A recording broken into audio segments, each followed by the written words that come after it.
Sodium reaction की series में हम पढ़ चुके थे Wurtz reaction, Fittig reaction and Wurtz Fittig reaction. आज हम स्टार्ट करने वाले हैं Friedel Crafts reaction. Friedel Crafts reaction ये बेंजीन की प्रॉपर्टीज में भी देखने को मिलेंगी, क्योंकि ये शो करती है इलेक्ट्रोफिलिक सब्स्टिट्यूशन रिएक्शन, और बेंजीन जो है वो सबसे ज़्यादा इलेक्ट्रोफिलिक सब्स्टिट्यूशन रिएक्शन शो करती हैं। अब फ्रीडल क्राफ्ट रिएक्शंस दो टाइप की होती है, फर्स्ट है एल्काइलेशन एंड सेकंड है असाइलेशन। अब अल्काइलेशन में क्या होता है, यहाँ पे अल्काइल ग्रुप जाके इलेक्ट्रोफाइल के रूप में बेंजीन की रिंग के ऊपर अटैच होगा। असाइलेशन में क्या होता है, असाइल ग्रुप इलेक्ट्रोफाइल के रूप में जाके बेंजीन के ऊपर अटैच होगा तो उसे बोलेंगे असाइलेशन, और अगर अल्काइल ग्रुप जाके अटैच हुआ है तो उसे बोलेंगे अल्काइलेशन। अब यहाँ पे कोई भी ग्रुप हो सकता है, मिथाइल हो सकता है, इथाइल हो सकता है, तो अगर मिथाइल ग्रुप जाके अटैच किया तो मिथाइलेशन, इथाइल ग्रुप जाके अटैच किया तो इथाइलेशन एंड सो ऑन। तो बेंजीन की रिंग इलेक्ट्रोफिलिक सब्स्टिट्यूशन ज़्यादा शो क्यों करती है, तो इसके पास क्या पाए जाते हैं, पाई इलेक्ट्रॉन्स। ये जो पाई इलेक्ट्रॉन्स है ये कैसे होते हैं, वीकली बॉन्डेड होते हैं, ये वीक बॉन्ड होते हैं, वीकली बॉन्डेड पाई इलेक्ट्रॉन्स होते हैं जो कि रिंग में चारों तरफ घूमते रहते हैं। तो यहाँ पे क्या होगा, ये जो बेंजीन है इसके पास क्या है, यहाँ पे बहुत ज़्यादा पाई इलेक्ट्रॉन्स है, तो यहाँ पे जो इलेक्ट्रोफाइल है ये आएगा और इसके ऊपर क्या करेगा, अटैक करेगा, और यहाँ पे जो ये हाइड्रोजन है इसके बीच का बॉन्ड ब्रेक करेगा और ये बाहर निकल जाएगा। तो इलेक्ट्रोफिलिक सब्स्टिट्यूशन में होते हैं 3 स्टेप्स। तो फर्स्ट देखते हैं, फर्स्ट होता है फॉर्मेशन ऑफ कार्बोकैटायन। इसमें फॉर्मेशन ऑफ कार्बोकैटायन यानी कार्बोकैटायन का बनना पहला स्टेप है, एंड सेकेंड स्टेप होता है अटैक ऑफ इलेक्ट्रोफाइल। यहाँ पे जो इलेक्ट्रोफाइल जनरेट होगा अब ये अटैक करेगा, attack of electrophile.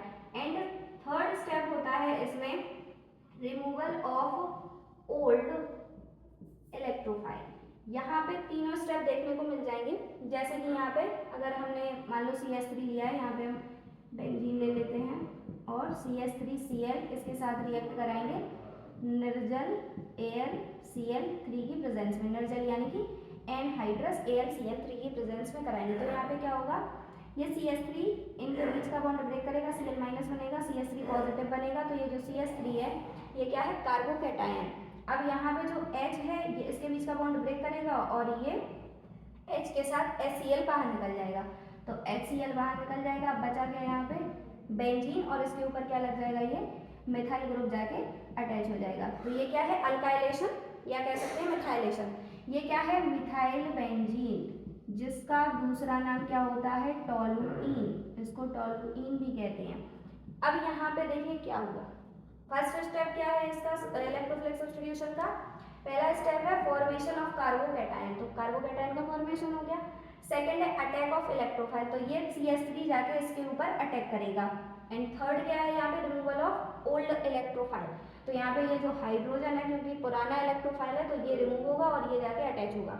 Simple C process है ये। तो अब यहाँ पे AlCl3 का काम क्या है, और हमने यहाँ पे निर्जल AlCl3 क्यों लिया है, जलीय क्यों नहीं लिया है, तो वो आगे हम मैकेनिज्म में समझेंगे। तो देख लेते हैं इसका मैकेनिज्म क्या होता है, इसकी क्रियाविधि क्या है। तो डालते हैं हेडिंग क्रियाविधि। आप लोग भी साथ के साथ नोट करते जाइए, क्योंकि organic chemistry totally depends on कि आप कितनी प्रैक्टिस कर रहे हैं। तो ऑर्गेनिक केमिस्ट्री प्रैक्टिस मांगती है, जितनी ज़्यादा आप प्रैक्टिस करेंगे उतने अच्छे से रिएक्शंस आपको याद होंगी।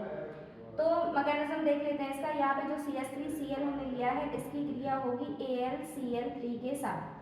अब यहाँ पे क्लोरीन मोर इलेक्ट्रोनेगेटिव है, तो मोर इलेक्ट्रोनेगेटिव है ये, इसके पास क्या है, लोन पेयर है, और AlCl3 क्या है, लुईस एसिड है। लुईस एसिड है इसका मतलब क्या है, ये इलेक्ट्रॉन डेफिशिएंट स्पीशी है।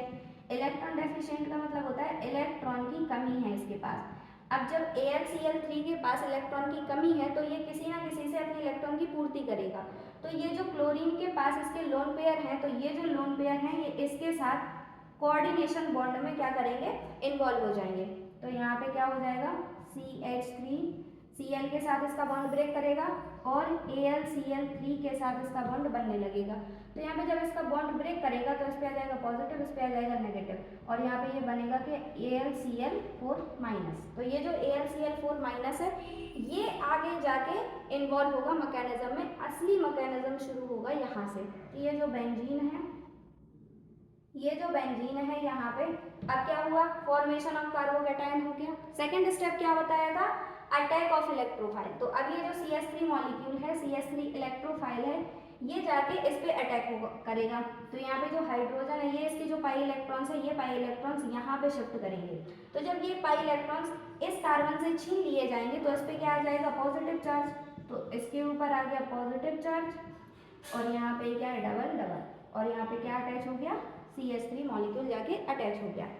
अब यहाँ पे क्या होगा देखो, क्योंकि ये बेंजीन है मोर स्टेबल है ये, तो एक क्वेश्चन आना चाहिए दिमाग में कि ये तो मोर स्टेबल है तो फिर इसने इस इलेक्ट्रोफाइल को एक्सेप्ट क्यों किया।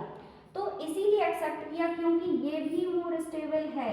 अब कैसे है बताते हैं, अगर इसके रेजोनेटिंग स्ट्रक्चर देखेंगे तो यहाँ पे देखो क्या होगा, रेजोनेटिंग स्ट्रक्चर जब होगा तो ये इलेक्ट्रॉन यहाँ शिफ्ट करेगा और ये यहाँ शिफ्ट करेगा, तो प्लस पॉइंट यहाँ पे आ जाएगा और ये अब इसका क्या होगा, ये प्लस यहाँ पे शिफ्ट करेगा और ये इलेक्ट्रॉन यहाँ पे शिफ्ट करेंगे, तो इस पे आ जाएगा पॉजिटिव चार्ज और ये इस पे शिफ्ट हुआ है तो इस पे आ जाएगा डबल डबल और यहाँ पे क्या आ गया CH3। जब हम इसका हाइब्रिड स्ट्रक्चर बनाएंगे तो ये कैसे बनेगा, अब देखो यहाँ पे भी डबल है, यहाँ पे भी डबल है, यहाँ पे भी डबल था, तो हम ऐसे कर देंगे डबल बॉन्ड और प्लस चार्ज था यहाँ पे और CH3, तो ये क्या है इसका हाइब्रिड स्ट्रक्चर। तो अगर आप देखें रेजोनेटिंग स्ट्रक्चर में तो ये भी ज़्यादा स्टेबल है, इसीलिए इसने इस इलेक्ट्रोफाइल को एक्सेप्ट किया है।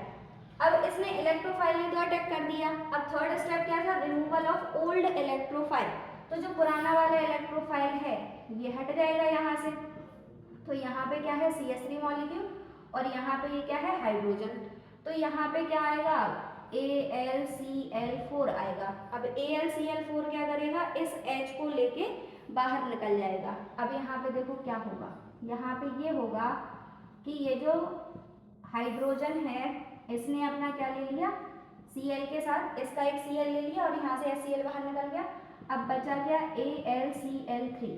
अब देखिए जो यहाँ पे हमने यूज किया था ये एज इट इज बाहर निकल गया, अब एज इट इज बाहर निकल गया इसका मीन्स क्या है, ये जो AlCl3 हमने यूज किया था ये एज अ कैटालिस्ट रिएक्शन में यूज हो रहा है। कैटालिस्ट का मतलब ये होता है जो रिएक्शन की रेट के लिए हम यूज करते हैं, लेकिन वो एज इट इज यूज नहीं होता है, यानी कि अगर हम इसके जितने भी मोल लेंगे हमें लास्ट में उतने मोल वापस मिल जाएंगे, ये रिएक्शन में इन्वॉल्व नहीं होता है।